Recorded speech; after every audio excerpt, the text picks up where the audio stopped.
Hi guys. Um, Pray for me. I'm hurting. I was gonna stay home, have a PJ day, but I had to do some stuff. So tomorrow I am planning on not doing anything but laundry and chilling with my guinea pigs and chilling. But keep in prayer for. I didn't have time to put Brownie and Hey Mitch together today. But I'm gonna try to get them together tomorrow. We gotta try to get these cages together. We're pray for our finances. Um, that my pain goes away. I'm able to take it easy some. Sorry it's noisy, just we've been gone all day and Benji's all excited to be out. I wanted to share today, hold on, let me open up to it, but I wanted to share scripture today from 1 Timothy 2, 9 through 11, 9 through 15, sorry.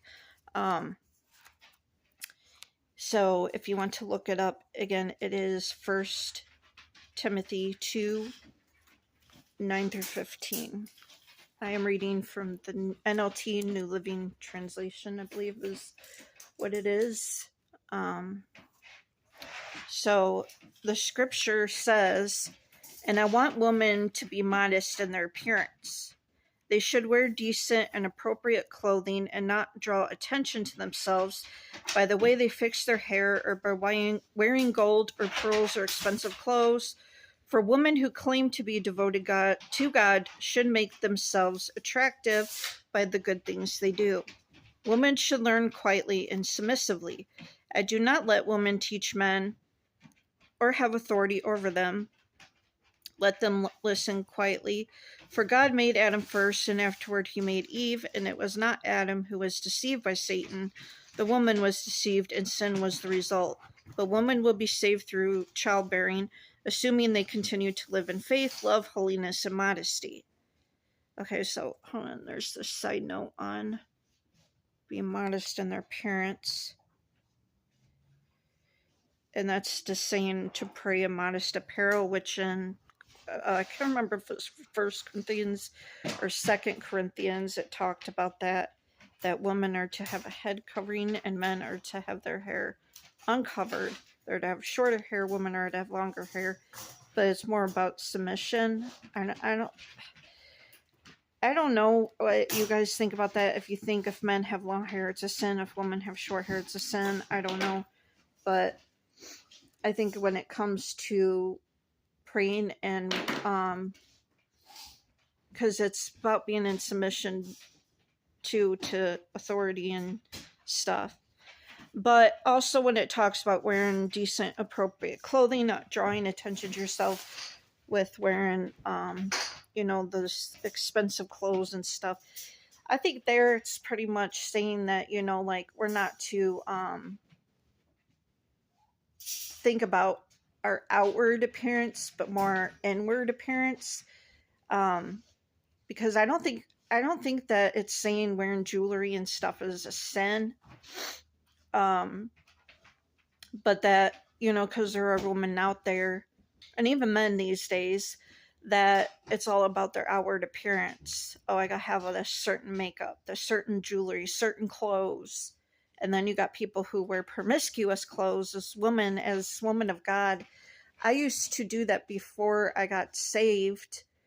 I would have low cut clothing. You could kind of see my cleavage. And as I got saved, I know that, that is not for men or other people to see. That is between me and my husband. And so I make sure I had a pretty dress, a couple pretty dresses, but they're just too low cut. I had to get rid of them. You need something? No. Oh, you keep looking at me. And when I see women that are supposed to be Christian wearing stuff like that, it kind of like cover yourself up. And I remember before I got saved, I grew up in the church. I went to church, I had a low cut dress, and this woman, she's like, "You really should cover yourself." And at the time I was like, but she wasn't wrong. And also, just to be decent in appearance. You really don't need a lot of makeup. I like to wear some makeup. I think it's fun, but why'd you put them back? but also, because if you claim to be devoted to God, you should make yourselves attracted by the things you do. So, not by, so in other words, it's your inward appearance. Now, I want to know what you guys think about that, because I know there are some people, I've had people attack me like, you shouldn't be wearing makeup because you're a Christian, you shouldn't be wearing jewelry and stuff like that. And to me, that's not what it's getting at. So what do you think? And now as it gets into talking about women need to be quiet, see, I know a lot of people are different on this. Some believe women can preach, some believe women can't. I don't think they can. I used to, back in the day, think they could, because people say that it's that Paul was talking about the time, that time, how it was back then, which is true, but it is in the New Testament, and it is in different scriptures in the New Testament. I believe that if it wasn't importance, it wouldn't be mentioned a few times or so. And because, like it says here, that, it was the woman that was deceived. It was the woman who caused the sin to come about.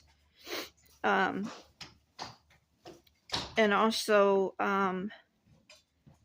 so to me, I just don't think it's right. And some women, they think they're called by God to, I don't think they are, because to me, like I said, I don't know. What do you guys think? What is your take?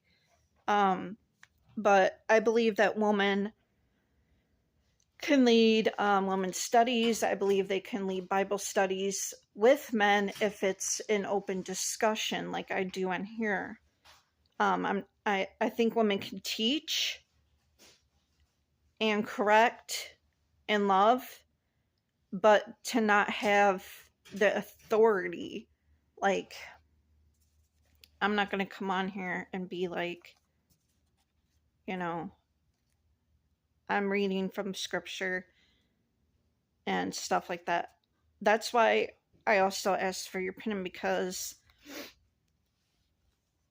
I know some people don't believe women should even do that. But to me, I think if it's an open discussion and the woman's not exactly having authority, that it's okay. And to lead youth groups and children is okay. Hi, babies. Hi. It's my friend. It's my friend. So I want to know what your thoughts are. Just like it says, women will be saved through, now my throat's starting to hurt, through childbearing. I mean, it's not saying you have to have children to be saved. But it's saying that is a woman's job is to be a mother, a wife. You don't have to be married. It's saying, we are to be under authority of men, or not to be, I don't know how to explain it really, but it's saying, or to be modest. I mean, how to explain it? I don't know. I just want to know what your guys' thoughts are on this. But to me, I can't go to a church that has a woman pastor. I used to go to one in Nazarene, and then once I found out, and plus other things going on, and then the one I was going to before, I was going because it was multiple pastors, but it's barely anyone there now, and other things. And to me, it's just, you're so cute. See, I want to learn the Bible. Mama, read to me. So that's what I want to share today. I know a lot of people are different on this. I don't want people fighting about it. Like I said, I know women pastors. I have women pastors that, I still, to me, I still love them and stuff. It's not like, I'm not gonna I don't feel like it's, I don't know how to explain it. Like I said, I want to know what you think on it. I know some people are really like, I won't even talk to a woman, pastor, blah, blah.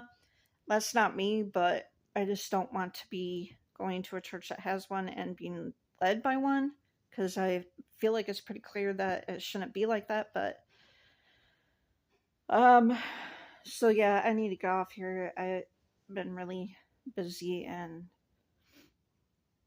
I'm kind of feeling overstimulated, so keep me in prayer. I'm kind of stressing about how we're gonna get all this stuff for these cages, because we want to, if we can't put Hey Mitch with Brownie, we got these grates, or I don't know what you call them, to make our own cage that we got a deal on. We just got order the bottom to do the bottom, and then we got order like cage liners and stuff. So once we can try to save up for that, right now I don't know what we're gonna do in the process. So just keep in prayer for that, our finances, and oh my gosh, this cat is so cute. I can't take it. I can't take it. I can't take the cuteness. You're so cute, your baby, baby, baby. You're cute, your baby, baby. I love my baby. I love my fur. Ow. All right, that's it. So I love you guys and God bless.